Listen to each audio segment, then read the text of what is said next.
Bismillahirrahmanirrahim. Assalamualaikum warahmatullahi wabarakatuh. Sebelumnya mungkin di sini jamaah kita sambil belajar bersama-sama ya Pak ya. Setelah kadang kita lihat di HP itu Pak, jadi sering saya buka untuk masalah sholat sunat qobliyah dan ba'diyah itu Pak. Kan kalau sholat yang sunnah qobliyah dan ba'diyah itu ada yang sholat sunnah rawatib Pak. Itu jumlahnya untuk subuh itu kan ya, qobliyah subuh 2 rakaat, kemudian untuk sholat zuhur itu yang bagus 2 rakaat atau 4 rakaat sebelum zuhur dan 2 rakaat sesudah zuhur. Kemudian selanjutnya 2 rakaat maghrib dan 2 rakaat setelah isya, yang jumlahnya semuanya 12 rakaat. Jadi kalau kayak sholat asar, qobliyah asar itu sebenarnya ada nggak Pak? Karena setelah saya pelajari yang namanya sholat sunnah yang diajarkan Rasulullah itu sholat sunat yang rawatib yang jumlahnya 12 rakaat. Jadi mohon kiranya dijelaskan bersama Pak Asbi sekalian ini untuk pengetahuan kita bersama, karena jangan sampai kita itu melakukan sesuatu yang tidak dicontohkan oleh Rasulullah kita. Jadi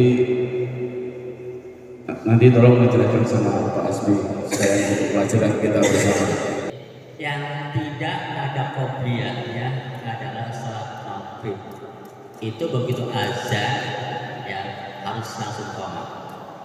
Yang lain ketinggalan nggak masalah karena waktunya pendek. Mengapa tidak ada sholat qobliyah pada maghrib? Ya, karena waktunya pendek. Seperti itu. Ya.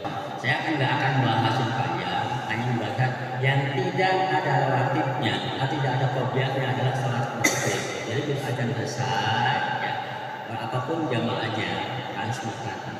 Toh kalau ada yang mengerjakan sholat itu artinya bukan sholat qobliyah, bisa jadi sholat wudhu, bisa jadi sholat mutlak. Karena sholat mutlak itu bisa dikerjakan kapan saja. Dia tidak ada waktu ya, dan tidak kalau sholat mutlak boleh dikerjakan kapan saja. Di antaranya yang bisa dikerjakan sebelum maghrib itu ya. Artinya kita yang mau sholat maghrib tidak boleh nunggu, tidak boleh nunggu yang sedang sholat, karena tidak ada sholat qobliyah.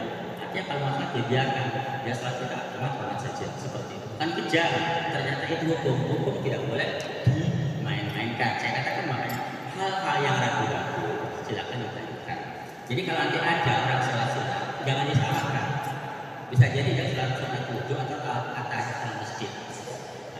Tapi kalau kita yang menyadari apabila maghrib tidak ada qobliyahnya, hendaknya tidak ada sholat di situ. Boleh sholat sunat atau sholat wudhu di waktu yang lain begitu. Atau sebelum aja datangnya azan, membawa masuk sholat masjid atau sholat wudhu. Tapi kalau sudah azan tidak ada lagi sholat, sebenarnya seperti itu. Nggak ada salahnya dikerjakan. Itu hanya hubungan dia dengan Allah. Tapi peraturan kita adalah apabila maghrib tidak ada sholat qobliyah. Begitu juga sesudah subuh. Ya. Mengapa sesudah subuh tidak ada sholat ba'diyah? Karena qobliyahnya ada qobliyah. Karena menunggu ya jamaah yang akan datang. Sehingga di situ diberikan kesempatan kita menunggu ada qobliyahnya. Tapi kalau ba'diyahnya nggak ada, karena dikhawatirkan kita pikir panjang, matahari terbit, kita sholat diperkirakan atau tidak disangkakan nanti kita menambah datangnya matahari seperti itu.